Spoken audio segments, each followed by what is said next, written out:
Bonjour à tous, j'espère que vous allez bien. On se retrouve aujourd'hui pour un nouvel épisode du podcast. Vous savez qu'on travaille avec une marque de compléments. Si vous souhaitez nous soutenir, vous pouvez directement commander avec notre code stratège directement sur le site de NutriPure. Ce sont tout simplement les meilleurs compléments qu'on recommande à nos athlètes, qu'on utilise nous-mêmes. Vous avez tout ce qu'il vous faut pour bien vous supplémenter. Donc n'hésitez pas à passer directement par notre code, ça nous soutient et en plus de ça, ça vous permet d'avoir une réduction intéressante pour pouvoir essayer d'optimiser vos progrès. Là, je suis avec Romain et Eliam. On a décidé de faire un sujet un petit peu. Vous savez qu'on aime bien parfois un peu classer ce qui est un petit peu côté, surcoté, sous-côté. Vous commencez un petit peu à connaître si vous suivez notre podcast. Et là, on s'est dit qu'il y avait un sujet qui n'était pas toujours abordé. C'est le sujet autour de certains muscles. C'est-à-dire que souvent, on va dire, bon, bah, il y a des choses assez élémentaires, hein, mais par exemple, au bench, il faut utiliser ses pecs. Les pecs, c'est pas clairement sous-côté, c'est le muscle principal pour bencher. Mais il y a certains muscles, on entend un peu je ne vais pas dire tout et son contraire, mais on entend quand même pas mal de choses. Ce serait utile, pas utile, on bencherait avec son dos, on bencherait sans son dos. Bref, il y a plein de choses à dire. Donc, on a fait une petite liste de certains muscles. On va prendre des exemples successifs de certains muscles, les mettre en lien avec des mouvements et vous donner un peu notre avis en ce qui concerne voilà, un peu le sous-cotage ou le surcotage de certains d'entre eux. Je vais commencer direct. Les ischios. Les ischios jambiers, Romzer, est-ce que c'est sous-côté, sur-côté sur n'importe quel mouvement? Dans quel cas? C'est ça qu'il faut dire aussi. Parce Bah, que si tu disons de manière générale, je te dirais au squat. Moi, c'est un peu ce que j'ai en tête, c'est au squat, est-ce que les ischios, c'est sur-côté ou c'est sous-côté? Bouh, c'est nul! C'est nul, fais un effort, explique. Bah, en fait, il y a toujours ce truc de se dire que dans le squat, il y a une grosse, extension de hanche, enfin, il y a une flexion-extension de hanche, c'est-à-dire quand globalement on se penche. Et en fait, les gens ont tendance à assimiler ça un petit peu comme sur le soulevé de terre, sauf qu'en fait, vu qu'il y a une flexion de hanche d'un côté et une flexion de genou de l'autre, bah, en fait, l'ischio, il s'étire d'un côté et il se raccourcit de l'autre. Du coup, en fait, il reste à la même longueur. Donc, le recrutement des ischios au squat, il est quasi nul, en fait. Donc, Ouais. le fait de chercher à prendre des ischios ou à renforcer ses ischios pour améliorer son squat, en vrai, c'est un non-sens, quoi. C'est pas une priorité pour toi, tu te dirais pas, bon, un athlète a du mal à faire monter son squat, il faut des meilleurs ischios, quoi. Ouais, non, il y a peu de chance quand même, hein. Je pense qu'il a plus de chances de devenir fort au squat en faisant des élévations latérales. Il va y avoir des La barre, squats elle bouge d'élévation vraiment sur latérale. les épaules. La barre est plus proche des épaules. Eliam, qu'est-ce que tu en penses? Est-ce que tu penses que sur le squat, les ischios, utiles, pas utiles, est-ce que en général, c'est un travail que tu cibles un peu ou pas du tout? Moi, je suis assez d'accord, je vois pas trop l'intérêt d'aller vraiment cibler ce muscle-là. Je trouve que c'est un muscle qui peut limite jouer contre. En fait, comme Romain dit, il doit s'étirer d'un côté et se raccourcir de l'autre. S'il a une activité un peu trop importante, il va un peu trop se raccourcir et il peut limite augmenter la résistance sur le genou en fait pour aller vraiment compléter l'extension de genou. En fait, du coup, tu te bats pas contre juste la charge, mais tu te bats aussi contre ton ischio, en fait. Enfin, c'est toujours la question du muscle antagoniste au mouvement que tu essayes de faire, de l'articulation que tu essayes d'étendre sur le mouvement. En fait, si tu te concentres trop sur un muscle antagoniste, bah, en fait, il va t'empêcher de bouger. Donc, J'ai voilà. pas trop compris. J'ai pas trop compris. Je veux dire, Explique-nous, chef. Je si pense que je tu comprends le délire, vas-y. Vas-y, dis. as un ischio qui est super raide, ton genou, il doit non Ah seulement. oui, oui, oui, OK, ouais. Tu vois ce que je veux dire? Donc, ça va gêner Mmh. en fait, juste l'extension du genou, en fait. L'ischio, il va se battre pour que ton genou se déplie pas, justement. Ouais, ouais, ouais, Mmh. OK. Ouais, ouais, mais là, je pense que ischio, il y a souvent un truc qui est un peu mal compris, c'est que je pense que c'est pas un muscle moteur au squat, enfin, c'est pas une priorité.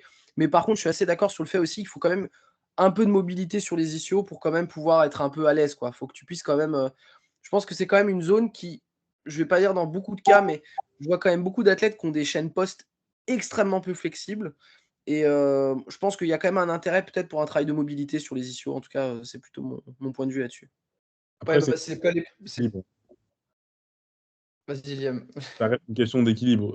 Il y a quand même une petite notion de stabilisation de l'articulation par le muscle antagoniste, mais voilà, il faut que ça soit toujours dans des bonnes Mmh. proportions. Ouais, puis en fait, pour moi, c'est un peu la même problématique que, tu sais, les fléchisseurs de hanches, au squat. Parce qu'en fait, c'est pas des muscles, genre tu vas pas, faire monter ton squat, trop avec tes fléchisseurs de hanches, tu vois? Genre ton psoas, c'est pas un gros prime mover sur le squat Mais pour le coup, si tu as des muscles à cet endroit-là qui sont hyper raides, ça peut être un peu compliqué pour descendre ou même pour être à l'aise, en fait, tout simplement. Ouais, il faut comprendre un truc, je pense, c'est un peu bon, voilà, pour notre tier list, c'est un truc qu'il faudra comprendre, c'est que quand on dit qu'il y a quelque chose qui est parfois un peu surcoté, c'est pas, ça veut pas dire que ne pas travailler sa mobilité ou potentiellement améliorer la souplesse d'un groupe musculaire, c'est inutile. Ça veut juste dire que si on met ses ressources là-dessus en se disant allez, pour faire monter mon squat, il faut que je devienne un monstre au leg curl, je suis pas sûr en fait. Tu vois, je suis pas sûr que ce soit la priorité quand tu fais du power, par exemple. En vrai, Même même si. sur le deadlift, c'est discutable, tu vois, je trouve. Hmm. Le leg curl, dans le sens où, en fait, c'est le même muscle. Je te vois froncer les yeux là. C'est le même muscle, mais vu que tu es sur l'action vraiment purement du biceps fémoral et pas sur l'extension, flexion de hanche, c'est genre, je dis pas que le leg curl il va avoir zéro impact sur le deadlift, mais c'est clairement pas le même impact que faire des extensions de buste ou du RDL, quoi. Hmm. Eliam, un petit avis sur les ischios ou soulevés de terre quand on tire en Wi-Fi? Est-ce que les ischios sont recrutés? Ça dépend de la hauteur des hanches, mais quand son deadlift c'est un SLDL, je pense que c'est assez important d'avoir une chaîne postérieure qui encaisse. Et du coup, à ce propos-là, genre le leg curl, moi j'aime bien, pas forcément pour. Je suis d'accord avec toi en fait, Romain, dans l'optique une extension de hanche et tout, c'est quand même plus transférable. Mais pour juste faire de la viande, le leg curl c'est pratique et ça génère pas trop de fatigue. Ça vient pas trop parasiter les mouvements de force, du coup j'aime bien quand même. Ouais, en vrai, je trouve que c'est un bon mouvement, mais tu vois, moi, je le case plus en mode vas-y, il faut que le gars il ressemble à Monsieur Indestructible. Enfin, pas les jambes de Monsieur Indestructible, mais qu'il devienne balèze et pas forcément dans l'optique de renforcer genre un lift particulièrement, tu vois. C'est juste genre devenir plus musclé, avoir plus d'unités contractiles au global, quoi. Carrément. Ouais, globalement, il faut considérer que parfois il y a certains exercices, c'est un truc que je dis parfois sur les accessoires, c'est que c'est un complément, c'est des accessoires. Je rigole souvent sur le fait qu'il faut faire ses accessoires et ainsi de suite, mais c'est un moyen parfois pour rajouter de la viande sur le bonhomme, de se diversifier un petit peu quand un leg curl, tu n'as pas de facteur limitant. Enfin, je veux dire, tu te mets sur la machine, tu mets tes sangles, tu mets ton protège-dents et tu blastes, tu vas à fond, tu vois. Tu t'accroches et puis c'est parti, et puis tu mets Tom Platz, tu vois, en fond sonore et c'est parti, quoi. Donc, je pense que c'est aussi l'usage du leg curl. Je pense qu'on est d'accord sur les ischios. J'enchaîne avec le bas du corps parce qu'il y en a un. Celui-là, il va faire. Celui-là, je pense qu'il est intéressant. Les mollets. Hmm. Robert, je sais ce que tu vas dire en plus. Je sais ce que tu vas dire, mais vas-y, les mollets. Non, bah, ça participe un peu dans la stabilisation et dans l'extension de hanche. Souley, il en avait déjà un peu parlé dans le précédent podcast. Mais du coup, en fait, je dis précédent, mais je sais pas dans quelle ordre ils vont sortir. Donc, mais globalement, oui, le mollet, il sert un peu à stabiliser le genou et enfin, du coup, stabiliser la jambe en fait de manière globale. Et il participe un petit peu à l'extension de hanche. Après, encore une fois, c'est pas un prime mover, donc je dirais que oui, c'est bien, mais je vais pas non plus recommander à fond de blaster les extensions de mollet. Après, ça peut être un truc qui peut être intéressant dans l'optique de gagner un peu en mobilité de cheville. Après, bon, est-ce qu'on a besoin d'une grosse mobilité de cheville au squat ou pas? Ça, c'est un autre débat. Mais non, je pense que c'est un muscle qui peut être intéressant, mais tu vois, je le mettrais pas parmi les plus intéressants au même titre que, genre, je sais pas, les pecs pour un bench ou les ischios pour un deadlift, quoi. C'est Hmm. plus secondaire. Moi, je Et dis toi, Eliam, est-ce que ça spam les mollets ou pas? Moi, je dis surcoté. En vrai, c'est assez génétique déjà. Enfin, donc, c'est pas. Ok. Enfin, tu peux quand même faire Ça, c'est une équipe de mecs qui a des petits mollets, tu sais. En plus, t'as pas des petits mollets, toi. des big mollets, moi. Donc, je Ah dis oui, juste, c'est moi pour qui en ça. ai pas, ne vous flagellez pas. Genre, c'est. Tu vois. Mais Ça permet de mettre deux genouillères plus tight, c'est ça? voilà, en fait, c'est surcoté parce que ça t'empêche de mettre les genouillères super stiff. Et C'est ça pour ça fait que tu le coupes ton squat. mollet. Tu coupes ton mollet. Non, non, en vrai, premier degré, par rapport à ce que tu as dit, genre, je trouve que la mobilité de cheville, en général, c'est surcoté sur le squat. Et sauf dans des problématiques assez spécifiques où pour ta triple extension, tu vas un peu gratter sur ta cheville pour un peu délester le genou ou la hanche. Et voilà, globalement, les gens qui pensent manquer de mobilité de cheville, en fait, c'est juste qu'ils demandent trop de mobilité à cette articulation-là. Donc, aller utiliser des trucs sur les mollets pour développer ça, je vois pas trop l'intérêt. Il y a des trucs mieux à faire pour améliorer le squat. Donc, Mais par contre, là où je suis pas d'accord avec toi, c'est que tu disais que c'était surcoté. En fait, pour moi, le mollet, il est tellement pas coté qu'il peut pas être surcoté, tu vois. Genre, déjà que même la plupart des des pratiquants de muscu, ils entraînent même pas leurs mollets, les power, j'en parle même pas. Donc tu vois, je peux pas dire surcoté quand même. Non, je Il suis est d'accord. hors charte. Il est hors charte. Il est même pas coté. Il a pas de valeur. Il a pas de valeur dans le monde du power. Tu peux pas investir sur lui en fait. C'est foutu. Pas Ok, donc surcoté, c'est juste je le mettrais des tiers, tu vois. Voilà. des tiers. Des Mais tiers. à juste titre dans le des tiers, tu vois. Il n'y a pas de Non, mais il y a moins. Et dans ce cas-là, tu descends jusqu'où? Hmm. Parce que attends, tu peux pas dire que c'est le muscle le moins utile, tu vois. Ouais, mais juste dans la simple mesure qu'un muscle, ça permet d'être balèze, on peut pas non plus descendre trop, tu vois. Faut... Ouais, mais en fait, d'un autre côté, j'ai envie de dire, genre, dans tous les muscles dont on va parler, enfin, tu vois, le corps, il fonctionne en synergie. Donc, il y a pas un seul muscle, en vrai, que tu peux complètement bannir de l'équation en mode, lui, il sert vraiment à rien, tu vois. Parce que tu as toujours un truc qui sert à stabiliser ou quoi. Mais ce que je veux dire, c'est juste que, genre, tu vois, le mollet, pour moi, il est plus important que, je sais pas, qu'est-ce que je pourrais donner comme exemple? Genre, le biceps au deadlift, tu vois. Ah, Non, mais tu vois ce que je veux dire? il y a des gens que je coach, ils aiment bien curl leur barre pour lock. Eh, Donc, moi, je faisais ça il y a pas longtemps quand j'avais mal au dos, donc je vais rien dire. C'est pour l'hypertrophie spécifique sur les biceps. C'est normal. J'allais faire justement là. C'est la passe parfaite pour. Bah moi, j'allais vous dire les biceps. Là, je vais passer sur un autre petit groupe musculaire. Les biceps et au bench. Votre avis sur les biceps au bench? Vas-y, Eliam, hein. moi, je dis sous-côté, pas directement au bench, mais juste pour le, la santé du coude, tu vois. Genre, le fait de spam un peu des trucs sur les biceps, d'avoir juste des plus gros biceps, enfin, en fait, juste d'avoir de plus de tissu autour de l'articulation du coude, là, je trouve que ça aide déjà un peu à mieux encaisser. Donc, voilà, tu es là, tu fais que des mouvements d'extension du triceps, je pense qu'il faut équilibrer un petit peu. Et je veux dire sous-côté juste parce que c'est pas un prime mover dans aucun mouvement, en fait. Donc, voilà, on va lui donner juste un peu plus de crédit qu'il n'en a genre, dans le Mais power. du coup, tu veux dire biceps ou genre tous les fléchisseurs du coude? Tous les fléchisseurs du coude. Ouais, ce que j'allais dire, là, tu vois, on peut chipoter, on peut être chiant, mais en vrai, je pense que ouais, pour tous les. Parce qu'en vrai, ils sont quand même recrutés. Tu vois, normalement, si t'es un premier de la classe, tu fais quand même un peu tes tirages. Mais c'est sûr qu'en proportion par rapport au nombre de séries de bench que tu vas t'envoyer ou de push dans la semaine, c'est pas du tout comparable. Ouais, Sachant mais que. Vas-y, vas-y. si tu es un vrai premier de la classe, sur tes tirages, tu fais en sorte de les recruter le moins possible. C'est Tu mets ça. l'angle et tu tires comme ça. Tu mets pas ton pouce quand tu rows, tu vois. Faut être vraiment dans le dos, quoi. Là, t'es vraiment Ouais, premier, quoi. mais après, enfin, t'as quand même une flexion de biceps. Mais en fait, je suis d'accord. Ce n'est pas pour dire que, tu sais, à un moment, il y avait une époque où c'était, ouais, si tu veux avoir des épaules en bonne santé, il faut faire 2 fois plus de tirage que de pousser, ou il y avait 1 fois plus de tirage, je sais plus quoi. Et tu sais, t'avais les exos magiques, tu sais, tu faisais des extensions, des rotations externes de l'épaule, et t'inquiète, grâce à ça, tu vas avoir des épaules en bonne santé. Alors qu'en fait, la plupart du temps, moi, tous ceux que je vois qui spamment ça, ils sont persuadés que c'est parce qu'ils ont un retard à la coiffe des rotateurs. Alors qu'en fait, ils ont juste une position au bench qui enterrent leur épaule de jour en jour, tu vois. Et c'est pas les tirages qui vont les sauver, hein. Clairement, clairement, clairement. Donc ouais, sur les biceps, je suis globalement d'accord. Et puis, on veut des plus gros bras, tu vois? Pour moi, c'est juste sous-coté sur le fait de, bah, tu veux des bras quand même, donc fais tes biceps, ça va pas te tuer, fais tes tirages. Voilà, ça va le faire. On Dans le continue sur le haut du corps. J'allais dire globalement les épaules. Bon, les épaules, bon, on pourrait faire, faisceau antérieur, faisceau latéral, faisceau postérieur, mais On va dire deltoïde au global. deltoïde au sens large. Au bench, les épaules, faut-il spammer les développés verticaux ou pas?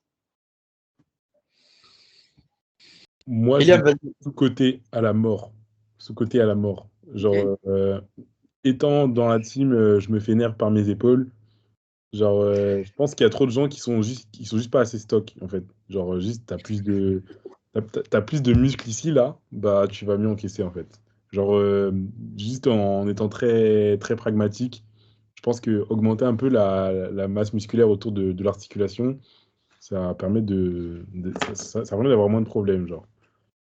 Mmh. Je suis assez d'accord. Romza? Franchement, moi, le fait de. Genre, je suis d'accord avec Eliam, mais après, je suis peut-être pas la meilleure personne pour juger de ça, mais moi, pour avoir fait beaucoup de développés verticaux ou ne pas en avoir fait, genre, juste à titre personnel, vraiment, j'ai senti aucune différence, hein. Ouais, alors Romzer, j'ajoute un autre truc, c'est que toi, sur les développés verticaux, tu es un titan. Donc en fait, tu me dis, il n'y a pas de différence, mais le boug, il max out tout. Tu lui mets 50 dans la salle, il va aller faire ses développés verticaux à 50, puis il va dire, ouais, t'inquiète, c'est pas mon facteur limitant. Non, t'inquiète, je suis d'accord, c'est pas ton facteur limitant. T'inquiète. Oh, le voleur. Ouais, peut-être que je suis biaisé pour ça. Mais moi, tu vois, pour moi, c'est juste devenir plus fort sur ma chest press ou quoi, ça va mieux me carry. Mais oui, je suis d'accord. Peut-être que. En fait, je pense qu'il y a aussi beaucoup de pratiquants, tu sais, qui ils abusent un peu du cheat code pontage, etc. Et du coup, le fait de pas forcément faire des développés verticaux, mais juste faire des développés dans lesquels ils peuvent pas trop cheat, tu vois, ils sont vraiment obligés de se servir de leurs muscles. Ça peut pas mal aider, en fait. Ouais, je suis d'accord, je suis d'accord. Où il faut être fort, horrible. Hein? Des mouvements où il faut juste être fort, c'est horrible. Arrête. Je peux pas tricher. T'as des mouvements où tu peux pas tricher, où t'as pas de réduction d'amplitude, mais je sais pas, est-ce que t'es spécifique? Je sais pas, fais un effort, tu vois, genre. Mais je suis d'accord sur les développer de manière générale. C'est jamais un mauvais investissement d'avoir peut-être une fois dans la semaine, je dis pas que ça doit être toute la majeure partie de ton travail, mais d'avoir un développé en amplitude, moi j'appelle ça en amplitude prolongée, tu vois, un Larsen, un close grip, une chest press, un bench halter, même des dips, en fait, si tu les encaisses, même les pompes, enfin, on s'en fout. Juste un truc où parfois tu peux avoir 2 fois la ROM, bah let's go en fait. Ouais, moi, Eliam, les dips, c'est sur côté ou c'est sous côté? Hein? Les dips, moi, je trouve Non, je ça disais. côté. Genre, ouais, la balance, bénéfice. Non, en vrai, juste, je trouve que c'est un exo trop. Attends, c'est moi que t'as imité avec la voix là. Non, c'est pas toi. C'est pas toi. C'est juste le nerd lifter. Si tu t'es senti visé, pardon. Non, juste en vrai, je trouve que la fatigue que ça génère par rapport au gain, moi, je trouve que c'est ça, ça prend trop de ressources par rapport à ce que ça apporte. Donc, je préfère 1000 fois une chest press qu'une des dips. Donc, voilà. La sainte chest press, mais Soulé n'est pas là, mais Soulé aurait contesté la chest press. Il n'aime Ouais, tant pas pis sa pour chest lui. press. Il Tant n'aime pis pas pour la lui. Mais chest en press. fait, le problème aussi, c'est que il y a. Encore une fois, moi je dis les gens qui sont mauvais sur une chest press ou quoi, c'est parce que, ils n'ont pas fait l'effort de la régler correctement, parce qu'ils sont fainéants, tu vois. Moi, je vois tellement de gens qui disent, ouais, la chest press, c'est pas bien. Donc maintenant, pour les athlètes qui nous écoutent, maintenant vous avez toutes les ressources sur tous les modules de formation qui sont prêts, donc il n'y a plus aucune excuse pour faire les assistances n'importe comment. Et moi je vois des athlètes qui disent ouais, moi j'aime pas la chest press, je vois comment ils se placent, je dis vas-y montre. Les coudes bien ouverts. Hein. Les coudes bien écartés comme ça, et ça fait mal à mon épaule, j'arrive pas à descendre, bah chef, normal. Normal, c'est impossible et Comment t'as réglé ta chest press, chef? C'est quoi ça, chef? je dis mais c'est normal que quand tu descends, t'entends c'est pas la machine, c'est ton épaule. Ouais, c'est ton épaule, elle a un problème en fait, je crois. Il faut la mettre dans du riz, je crois. Elle va plus bien. Il faut que tu la répares. Mais vraiment aussi, ça c'est un petit cheat code que je donne comme ça, mais pour tous ceux qui s'entraînent dans la salle orange ou dans des salles démoniaques, quand vous avez une machine qui est pas ouf, faites-la en unilatéral. Vous pouvez transformer une machine vraiment pas ouf en un truc ok. Exemple, les chest press, je trouve que quand tu n'arrives pas forcément à bien régler, que tu n'es pas forcément à l'aise, tu passes en uni, tu peux en faire quelque chose de ok. Donc bon, ça prend un peu plus de temps, mais Surtout, penser à régler, genre ça, c'est des trucs auxquels les gens pensent pas forcément, mais pour tout ce qui est problème d'amplitude, il y a plein de moyens de régler un petit peu, genre en rajoutant des poignées, en rajoutant des tapis, en rajoutant, je sais pas, des steps, des cales, etc. Il y a plein de trucs qui sont réglables et ça rend vraiment les machines 10 000 fois mieux. Après, moi, j'ai un autre conseil pour les gens qui font partie de la salle orange et je précise que j'ai aucun lien d'affiliation ou quoi que ce soit. Allez dans un fitness park, c'est fini la salle orange. Non, mais il y vraiment, aura bientôt une fin de la salle orange. Je vous l'annonce de mon côté, mais il y a bientôt une fin de la salle orange. mec, il est grand temps. Ça fait quoi? Ça fait Fitness 7 Park. ans que tu t'entraînes. Ça fait Non, 7 ça ans que fait t'es. 4 ans. Mais Non, beaucoup ça plus fait que pas ça. 7 ans. Est-ce qu'il y a Ouais, des bars à Fitness Park? C'est ça la question. Qu'est-ce qu'il y quoi? a? Est-ce qu'il y a des fat bars à Fitness Park? Mais Je sais pas. ouais, mais en fait, Eliam, t'as des trop grandes mains. Déjà, tu fais partie des seuls fitness parks au monde où il y a encore des fat bars. Mais vas-y, fiche-toi Juste avec ça, gros faut que tu le body saches. fit. C'est que quand tu vas voir, quand tu vas retourner sur Paris, tu vas découvrir qu'il n'y a que des bars fines qui whip à la mort et que celle de Fitness Park, elle whip moins. Donc déjà, tu seras très content de plus jamais aller dans la salle orange. Et honnêtement, pour ce qui est des assists, Bon, en fait, moi, j'avais plus envie de les faire à Basic Fit. C'est assez vite réglé parce que déjà, il y en a une poignée qui sont correctes, en vrai. Que ce soit au niveau des poulies, les chest press, etc. Genre, c'était impossible de faire des exos d'assistance vraiment productifs. En tout cas, moi, j'en avais pas l'envie. Et je dois avouer qu'il y a un truc qui a vraiment changé depuis que je suis à Fitness Park, c'est que la plupart des machines, elles sont grave potables. Donc, c'est pas les meilleures machines du monde, mais franchement, une fois que tu as goûté à Basic Fit, tout est bien, tu vois. Et franchement, ça m'a permis de relancer certains trucs. En fait, déjà, je me lasse moins des exercices et du coup, je peux beaucoup plus progresser dessus, tu vois. Et là, je crois que c'est un des premiers blogs sur lequel j'ai réussi à garder, genre, enfin, un premier macrocycle où j'ai réussi à garder genre des exos d'assistance plus de 3 mois de suite, tu vois. Et franchement, il y en a, tu vois, je me lasse pas, je vais pouvoir les garder 6 mois et dans 6 mois, je pourrais maxer la machine enfin, tu vois.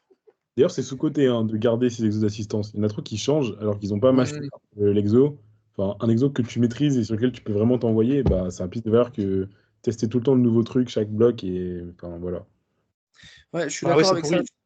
Je suis d'accord avec ça sur le truc en fait que un lift, si tu l'as pas master en technique, en fait, tes premiers gains, ils vont être des gains de stabilité, de pattern en fait. Et donc, la vraie Mm. progression, elle commence après, tu vois, quand tu commences à gratter 1 kilo par-ci, 1 kilo par-là, quand en fait, tu es devenu un boss de la machine. Moi, je change assez peu les accessoires si, l'athlète est pas en régression dessus. Si l'athlète continue de progresser dessus, je vois pas l'intérêt d'en changer. Et il faut quand même considérer le facteur, est-ce que tu aimes bien les faire? Parce que parfois, tu es Mm. juste saoulé de certains trucs et tu peux twister un peu le truc. Genre, je sais pas, tu passes d'une élévation machine à une élévation au câble. Bon, c'est pas la fin du monde, tu vois. Mais il y a des trucs, genre ta chest press, si elle monte toujours, mais spam, tu vois, farm-la, farm-la, farm-la. Et si tu peux enchaîner 3 blocs en spammant, go. Petit disclaimer. Là, je vais parler à tous les athlètes de France, là. Pour tous ceux qui progressent de plus de 2 ou 5 kilos toutes les semaines en répétition en charge sur les assistances pendant 2 mois, 3 mois, alors soit vous mentez, soit je veux bien des vidéos des exécutions parce que je vois des trucs. En fait, c'est des athlètes, ils te disent qu'ils progressent de fou, qu'ils arrivent à rajouter 10 kilos par bloc sur les haltères, etc. Alors même que c'est pas le premier bloc où ils le font. Alors, soit vous avez 6 mois de muscu dans les pattes, et à ce moment-là, très bien, savourez vos noob gains, hein, ça dure pas toute la vie, donc il faut profiter. Soit il y en a beaucoup que je vois, notamment sur les développés verticaux, etc. Tu vois, la première semaine, l'amplitude, elle descend jusqu'ici, on est content. Donc pour ceux qui ne voient pas, qui l'écoutent, donc à peu près les mains au niveau des épaules. Ensuite, à peu près au niveau des yeux. Puis ensuite, c'est comme ça, les coudes à 90 degrés. Et le gars, il fait yeah, je progresse toutes les semaines. Ouais. Ouais, non, progressez, soyez honnête sur vos accessoires, gardez les mêmes amplitudes pour évaluer ce qui est évaluable, quoi. Si tu changes les paramètres, ça marche pas, chef, tu vois. Tu règles mal ta chest press, tu fais pas les bonnes amplitudes, c'est pas bon, chef, tu vois. C'est Surtout vraiment. que vraiment, pour un power, ce qui est intéressant sur des accessoires, c'est vraiment genre d'avoir une grosse amplitude et de progresser dessus. Genre le fait d'être juste de mettre une charge lourde en absolu, à part te fatiguer moins et du coup potentiellement te fatiguer plus et te rendre moins productif sur tes exercices de compétition, vraiment il n'y a aucun intérêt. Donc C'est vraiment ce que tu veux faire en fait. Tu génères plus de fatigue exactement. avec moins de gains d'hypertrophie en fait. Donc voilà, c'est un peu. C'est ça. Ouais. Donc du coup tu te dis vas-y je vais blaster à fond ma chest press en faisant des quarts de rep. Du coup tu es plus fatigué pour ton bench et tu es moins stock. Let's go. Mais au moins, tu as mis toutes les plates. C'est ça. Au moins, tout le monde t'a regardé dans la salle parce que tu cries fort et les gens ils se disent quoi, il est vraiment balèze lui. À la Après, leg press, il pousse 600 kilos, donc au squat, il pousse 300. Hein. Merci beaucoup pour ton écoute du podcast, j'espère que ça te plaît. Si tu veux aller plus loin, je te propose d'accéder gratuitement à notre atelier. Dedans, on t'explique comment on a aidé 500 athlètes à débloquer 100 kg sur leur total.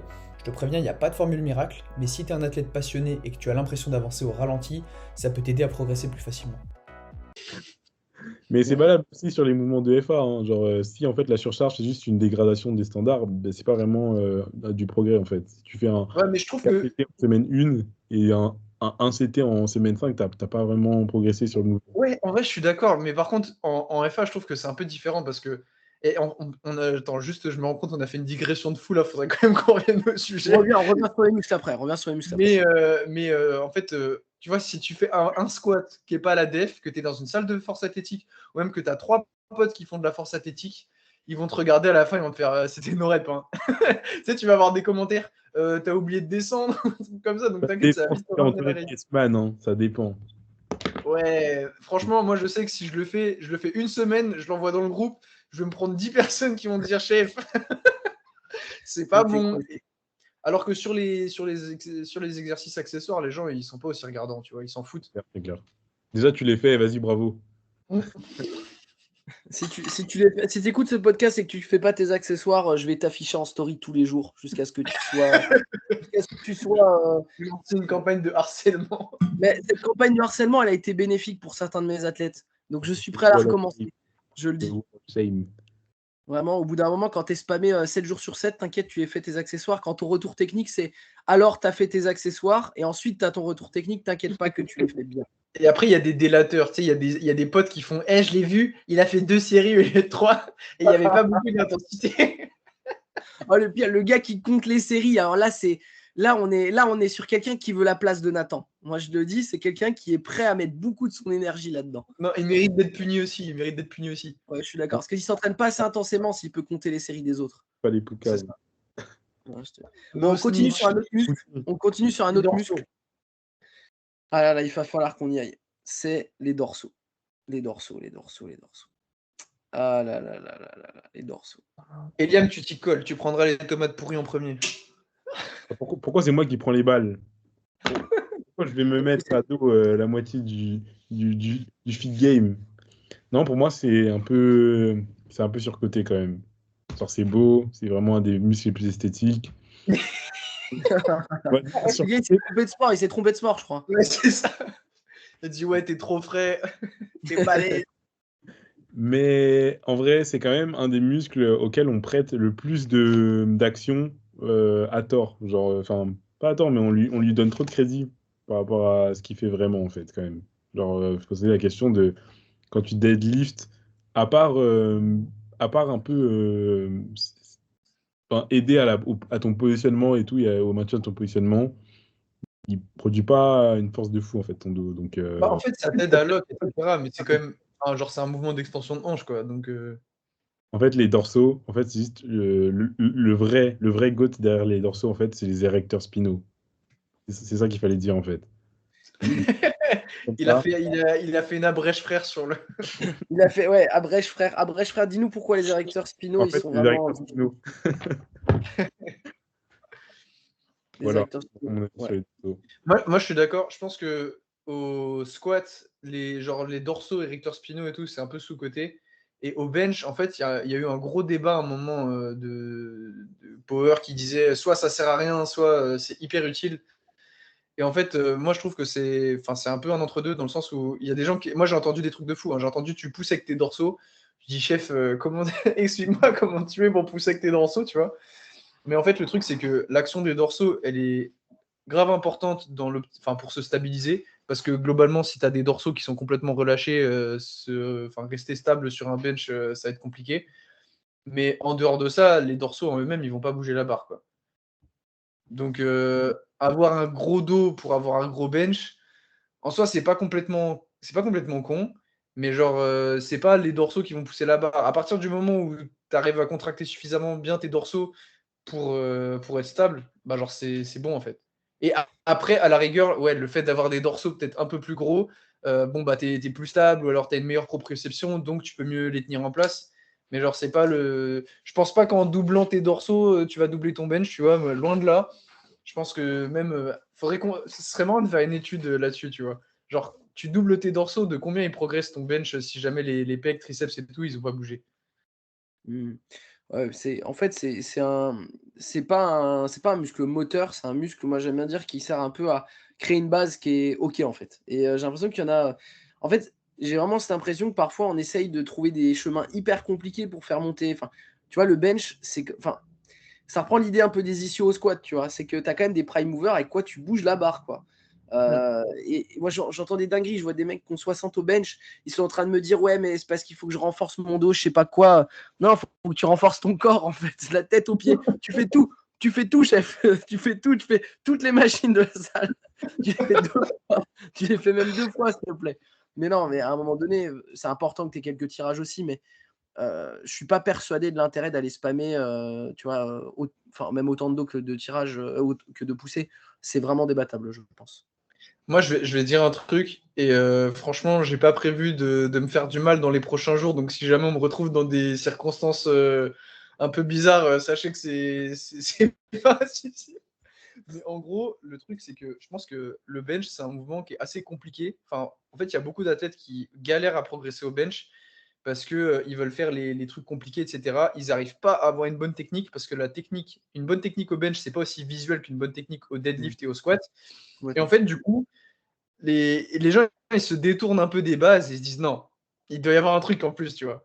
Et du coup, ils vont chercher un peu ce qu'il y a à côté et ils entendent des gens qui leur disent ouais, il faut que tu fasses ci, il faut que tu fasses ça. Moi, j'ai vu des gars qui étaient parfaitement rationnels, tu vois, qui avaient des progrès squat qui fonctionnaient bien, tu vois, pareil pour le deadlift et tout.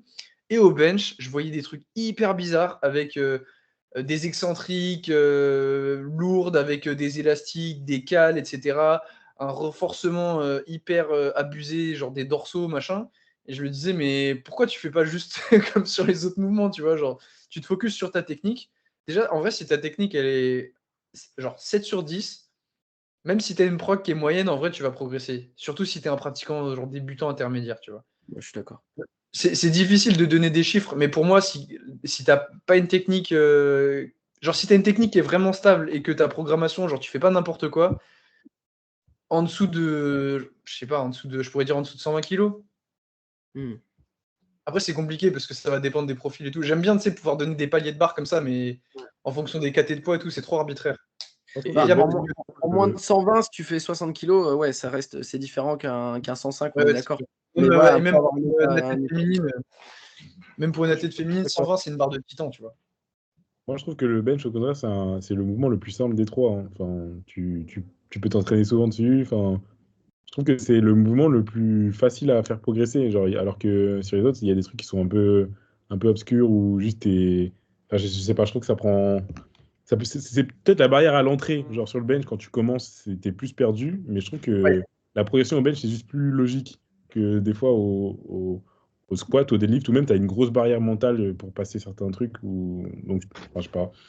Mais sur les dorsaux, moi je trouve que au bench, c'est vraiment un muscle déjà qui peut t'empêcher grave de te positionner. Genre, t'es vraiment très tendu et tout dans le dos, tu cherches vraiment une grosse tension dans ton dos, genre pendant ton positionnement. Bah, ça va t'empêcher en fait de partir avec une grosse extension. Et même en fait, ça reste aussi un mouvement antagoniste à la contraction du pec. Ça veut dire, pareil, si tu cherches toujours à garder une grosse tension dans le dos pendant tout ton mouvement, Tu peux pas contracter tes pecs. dans le dos, dans le banc, bah, tu vas avoir aussi du mal à pousser en fait. C'est vraiment le fait que tes omoplates restent bloquées en arrière qui vont empêcher à ton pec d'avoir toute sa contraction genre, et de réaliser ton mouvement. Donc voilà, c'est pour ça que moi je dis c'est surcoté au bench en tout cas. Enfin, voilà. Bah, de toute manière, tu peux essayer même de faire le test, contracter ton biceps au maximum et essayer de faire la même chose avec le triceps en même temps. Franchement, c'est pas facile. Ça marche pas bien, chef. Ça marche pas bien, chef. On continue sur les triceps, les gars. Est-ce que triceps surcoté, sous-côté au bench? Comment tu veux sous-coter des triceps? Je sais pas. Est-ce qu'il faut spammer les triceps si tu veux faire monter ton bench ou est-ce que plutôt team pec? Parce que moi, là-dessus, j'ai un avis. Il faut spammer ton bench pour faire monter tes triceps. C'est ça, c'est inverse le truc en fait. Eliam, quand on a hauteur 14, est-ce qu'il faut avoir des bons triceps? Ah, en vrai, je sais même pas trop. Genre, enfin, juste je pousse en fait. Je suis poussé. Ouais, en Non, non, fait, mais il y a un truc à dire. Vas-y, je t'en prie, je suis désolé. vas-y, dis ce que tu t'allais dire. En fait, je pense qu'il y a aussi un truc, c'est que les gens, parfois, ils font trop le focus sur isoler un muscle, etc. Parce que là, en fait, depuis tout à l'heure, je me rends compte qu'on parle de, tu sais, on fait une tier list des muscles, etc. Et en fait, j'ai peur qu'il y a certaines personnes qui se disent, ah ouais, ils ont dit que tel muscle, il était super important. Du coup, vas-y, je vais spam ce muscle-là pour progresser sur tel mouvement. Alors qu'en fait, il faut pas vraiment, pour moi, c'est pas une bonne idée de raisonner en termes de muscle pur. Enfin, genre un muscle, il faut raisonner en termes de chaîne de muscles. Par exemple, je trouve que si tu veux faire les choses correctement, tu vas pas te dire, à part si tu fais un leg curl, tu vois. Mais tu vas pas te dire, ok, je veux renforcer mes ischios, tu vas te dire, ouais, je vais renforcer ma chaîne postérieure. Tu vas pas te dire, je vais renforcer mes pecs, tu vas te dire, je vais renforcer ma poussée haut du corps, par exemple. Et en fait, le fait de trop chercher à isoler comme ça, pour moi, c'est une bêtise. Et d'ailleurs, à part dans de très rares cas, par exemple, sur des athlètes qui sont hyper longilignes, etc., pour les quadriceps, par exemple, je vais pas mettre trop d'isolation, quoi. Genre, je pense que, à part s'il y a un vrai retard ou qu'il y a des muscles qui, en dehors de du contexte de compétition, en dehors du contexte de l'isolation, pardon, ils ont du mal à être recrutés correctement, bah franchement, je vais pas mettre beaucoup d'isolation, perso. Mhm. Ouais. Ouais, je suis d'accord.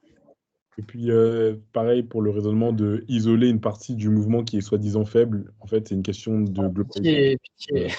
Où t'es faible, genre, enfin, peut-être que oui, c'est vrai que si tu galères à verrouiller ton bench, si tu as des triceps plus forts, ça va t'aider. Et peut-être que c'est juste la position dans laquelle tu finis pour verrouiller qui est mauvaise et qui fait que tu galères que tu dois rééquilibrer ta technique au bench pour que le verrouillage soit pas aussi dur, en fait. Juste que tu lisses la courbe de difficulté pour que le point le plus dur soit plus dur à vaincre, en fait. Ouais, je trouve qu'en plus, il y a un truc qui est vachement compliqué à comprendre, c'est que tu sais, en fait, tu as rarement un muscle qui fait vraiment barrage. Genre, en gros, je m'explique. Tu vois, par exemple, je vais prendre un exemple qui va parler à tout le monde, c'est le squat. Imaginons que tu as un gainage au squat qui soit vraiment, vraiment pourri. Ça, c'est dérangeant parce que tu sais, dès que tu vas commencer à grind, il n'y a plus rien qui va tenir, tu sais, tu vas t'écrabouiller en fait. Mais si on prend un cas extrême, on se dit, ok, ce même mec-là, il n'a pas du tout renforcé son gainage haut du corps, juste il a genre beaucoup, beaucoup plus de force dans ses quadriceps. En fait, son squat, il va progresser tout simplement parce que, tu sais, le moment où il va grind et où il va avoir besoin d'un bon gainage, il y aura plus parce que ses quads, ils vont pousser plus fort. Tu vois ce que je veux dire? Et c'est Ouais, pour je ça suis qu'on voit d'accord. des bodybuilders qui, tu sais, ils ont des 10 RM à 200 et tu leur mets 220 et s'écrasent comme des châteaux de cartes, tu vois. Alors qu'un power qui fait 10 reps à 200, t'inquiète, il va squatter de 70. Non, je suis d'accord. Je trouve que l'exemple que tu donnes du bracing, je le trouve assez bon parce que j'entends souvent, et bon, je dévie un peu, mais je vois souvent, Ouah, au squat, tu tombes vers l'avant, c'est que tu as des quads pas assez forts. Euh, Vérifie le Ça, bracing. Voilà. Vérifie si tu ouais, ou braces juste, bien. Tu vois. parfois, c'est juste une question de position, en fait. Voilà. Vérifie si tu gardes bien ta barre au milieu du pied. Vérifie si tu fais pas des trucs chelous à laisser tes hanches partir complètement vers l'arrière ou complètement en dessous de la barre, enfin sans maîtrise. Vérifie si ta barre elle est ancrée. Vérifie si ton haut du dos il est solide. Plutôt que de te dire je vais rajouter 12 séries de leg extension et ça va le faire, tu vois. Je suis pas sûr toujours de ça. Et je trouve que cette vision. En fait, la vision où on isole un muscle, ça fait une vision très body en fait. Et je pense que ça, faut en sortir un peu ce côté. Voilà, j'ai du mal à lock mon bench, bah, je vais spammer les triceps, tu vois. En Je suis fait, d'accord avec ce que vous dites, les gars, sur le fait qu'il faut lisser la courbe de difficulté, en fait. le problème avec ces raisonnements, c'est juste que c'est jamais, jamais totalement faux, en fait, la réflexion. C'est sûr que si tu pars en avant, si on te donne des quads plus forts, en fait, ça va moins arriver. Mais le truc, c'est que en tant que powerlifter, on a des ressources limitées et il faut les allouer, en fait, sur quelque chose qui va te donner le même résultat de façon moins coûteuse, en fait. Donc, aller te dire, je vais aller spam les quads parce que je tourne avant, en fait, peut-être juste, il y a une composante technique qui te permettrait de plus faire ça, genre, super rapidement, en fait. Et je pense qu'on pourrait même faire un espèce de petit schéma, tu vois, on va dire que, imaginons tu pars en avant sur ton squat, et du coup tu te dis, ok, la solution c'est, imaginons, hein, dans un cas complètement hypothétique, la solution c'est, le gars il se dit, ouais, il faut que je renforce mes quads. En fait, le problème c'est jamais que une seule chose, à part quand on est vraiment sur des athlètes qui sont hyper, hyper expérimentés, et ils ont toutes les stats à 99 comme Ronaldo, tu vois. Souvent, le truc, c'est que, on va dire, sur 100% du problème, il y a peut-être genre 20% qui sont les quadriceps, peut-être il y a 70% c'est le bracing, peut-être 10% c'est les érecteurs spinaux, etc. Et du coup, le truc, comme a dit Eliam, c'est de trouver, en fait, c'est quoi le truc qui a le plus de chances de régler le problème. Parce qu'en fait, tu vois, genre, tu peux régler le problème potentiellement en blastant tes érecteurs spinaux, genre, c'est possible. Mais en fait, ça va te demander beaucoup plus d'efforts que juste corriger ta technique ou peut-être renforcer tes quads, quoi. Et en fait, le problème, il est toujours multifactoriel. Il y a plusieurs trucs qui peuvent permettre de le régler. Il y a juste des trucs qui vont être plus rapides ou plus efficaces que d'autres. Je suis d'accord. Je suis 100% d'accord. Et puis, il faut arrêter le. En fait, il faut dire que tu as le temps de tout faire parce que ce truc-là, en fait, c'est un. Tu vois, tu as des athlètes, ils veulent aussi trop décomposer le mouvement. Tu vois, ce côté, ouais, mais moi, je peux m'entraîner beaucoup, donc je vais tout bosser. Tu vois, genre, je vais bosser le bas du mouvement, le milieu du mouvement, le gainage, le haut du mouvement. Non, en fait, tu verras que quand tu commences à pousser des vraies charges, quand tu t'es mangé ton 4x5, ton 4x7 au squat, t'as pas envie de faire double statodynamique, box squat, élastique double inversion, je sais pas quoi, tu as envie d'aller être efficace. En fait, tu te rends compte que tes ressources sont beaucoup plus limitées que ce que tu penses, notamment si tu n'as pas un temps infini d'entraînement. Donc, voilà, soyez un peu là-dessus, soyez un peu logique dans votre prog, en fait. Je pense que c'est important. Et moi, je vais même parler en termes de ressources, etc. En fait, ça me tabasse parce qu'on avait, on avait un sujet de base. Et je pense qu'on a fait la moitié en parlant d'autre chose. Mais en fait, juste pour parler pour parler tu sais, des ressources à l'entraînement, etc. Il y a beaucoup d'athlètes qui se disent, ouais, si j'en fais plus et tout, ça va être mieux. Mais en fait, moi, je vais juste donner mon exemple. Donc, forcément, gros gabarit, etc. hein. Je suis assez léger, genre je fais 1m73, 74 en fonction des jours et en fonction de ce que je veux qu'il y ait sur ma carte d'identité pour 85 kilos. Et genre, tu vois, moi, par exemple, j'ai une séance où je vais à Fitness Park, je fais mon bench, du soulevé de terre, jambes tendues, et ensuite, je fais un tirage vertical, un développé vertical. Et je fais, à part le soulevé de terre, jambes tendues et le bench, je fais tout sur machine. Et en fait, à la fin de ma séance, genre, j'aurais plus de temps pour m'entraîner. Mais en fait, je suis bousillé, tu vois. Et je pourrais rajouter un exercice en plus, mais en fait, je sais qu'il va pas être productif, donc autant pas le faire. Pareil, parfois j'entends, ouais, pourquoi tu fais 3 séries au lieu de 4? Mais en fait, c'est simple. J'ai fait entre 10 et 8 reps sur les 3 premières séries. Si j'en rajoute une, je vais en faire 4. C'est pour ça que j'en fais que 3. C'est parce que la série de plus, elle n'est pas productive. Et donc pour moi, il y a plusieurs personnes enfin, en gros, en termes de volume, par exemple, sur les accessoires, souvent tu vas avoir, par exemple, tu sais, le débutant où on te dit, ouais, t'as pas besoin d'en faire beaucoup, du coup, il en met peu. T'as celui qui est entre les deux où j'ai l'impression que bah, forcément, t'en fais un peu plus parce qu'il commence à maîtriser un peu plus les exercices, etc. Ensuite, tu redeviens un peu avancé et du coup, tu arrives à plus forcer, à être plus productif sur tes exos, donc tu rediminues. Et ensuite, tu redeviens avancé, du coup, tu réaugmentes parce que tu as plus de capacité de travail. Et en fait, tu vois, moi, je vois des athlètes, je sais pas si vous suivez, alors je veux pas dire de conneries, hein, ça se trouve, là, en fait, il faut fact-checker ce que je dis, mais il y a des bodies comme Jordan Peters, etc.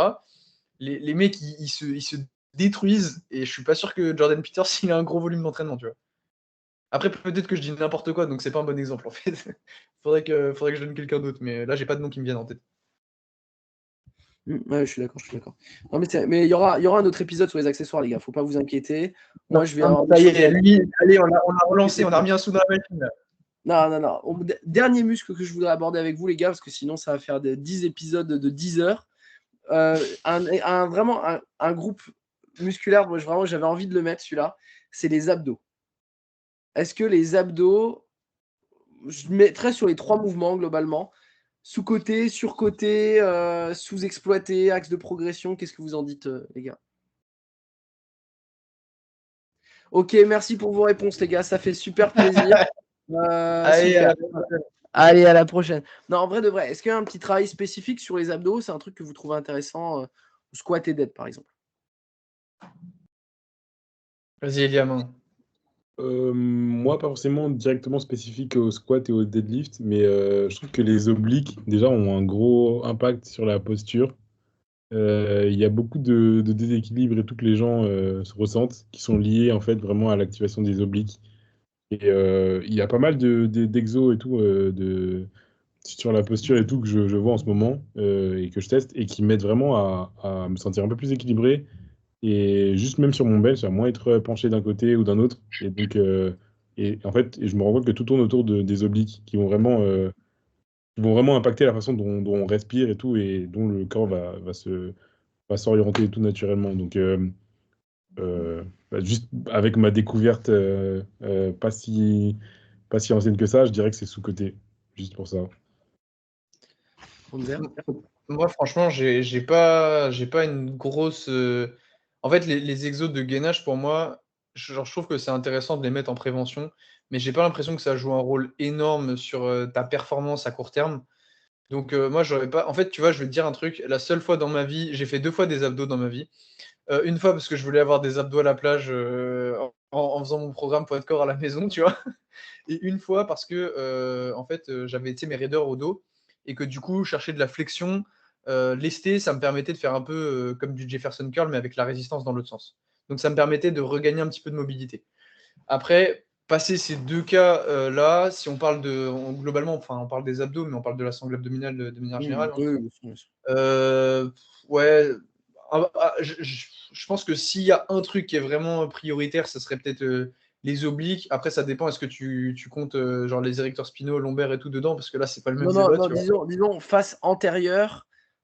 Disons, voilà, moi je pensais abdos obliques en gros. En gros, je pense que c'est Ça fait ça. des muscles qui sont hyper importants. Après, je pense que les renforcer spécifiquement pour la performance, genre en mode les isoler ou quoi, je suis pas convaincu, quoi. Je pense Je- qu'on les sollicite déjà suffisamment en faisant du deadlift, du squat et du bench, même si le bench c'est encore un peu différent. Et je pense que déjà, si on fait de temps en temps un peu de gainage ou de renforcement, de temps en temps, genre c'est bien, mais plus dans une optique préventive, je dirais, que vraiment dans l'optique genre de faire monter un mouvement, quoi. Ouais, moi j'ajoute, ce sera juste le mot de la fin là-dessus, sur le fait que il y en a beaucoup aussi qui pensent que leur problème c'est les abdos, la force de leurs abdos. Beaucoup de gens ne savent pas brace en fait. C'est-à-dire que moi je vois beaucoup d'athlètes qui en fait confondent le fait de respirer et le fait de brace. Oui. C'est deux mécaniques. Là je vous renvoie directement à. Il y a Kabuki Strange, Chris Duffin qui a fait 1 heure de conférence sur bracing et breathing. Et en fait, si tu sais pas brace sans respirer, tu passes à côté de la mécanique. Les deux sont liés, on est d'accord, mais avant de vouloir te mettre à faire des crunch lestés super lourds, vérifie si tu sais bien brace et bien utiliser ta ceinture. Je pense que c'est un truc où tu gagneras un peu de temps et tu gagneras de la performance, en fait, tout simplement. À noter quand même qu'avoir des abdos bien saillants, en quantité bien balèze, ça montre que tu es dans une caté et que tu as la compo bien optimisée, tu vois. Comme ça, quand Ouais, tu c'est ça. arrives, ils disent lui là, et voilà, ça a quand même ce mérite. Eliam, il voulait juste dire qu'il était balèze et sec à la fin du podcast. C'est ça. En fait, il peut tous vous mog. N'importe quel KT, Liam, il va vous mog. Oh non, pas les caméras. Oh non, arrêtez! C'est les satellites, c'est les satellites. Non mais je trouvais que c'était assez intéressant d'aborder cette question des muscles parce que c'est quelque chose, voilà, on entend souvent un petit peu des discours divers et variés, comme ça vous avez un peu notre avis. On pourra faire un autre épisode si le concept vous plaît, il y a encore pas mal de muscles qu'on n'a pas abordés et qui pourront faire l'objet d'une deuxième vidéo. Mais comme d'habitude, si vous avez des idées de sujets, si ce qu'on vous propose, si vous n'êtes pas d'accord, l'espace commentaire est là aussi pour qu'on puisse en discuter. Notre objectif, c'est toujours de vous partager un peu notre vision et que ça soit voilà, un bon moment pour essayer de s'instruire aussi et vous partager un petit peu ce que nous on fait aussi avec nos athlètes. Et puis si vous avez des suggestions, vous voulez nous soutenir, vous savez, directement NutriPure, laissez un petit commentaire. Et puis on se retrouve très rapidement. Sauf si Eliam a encore envie de parler à quel point il va nous mog, mais je pense qu'on peut s'arrêter là. Et je vous dis à très vite pour un nouvel épisode.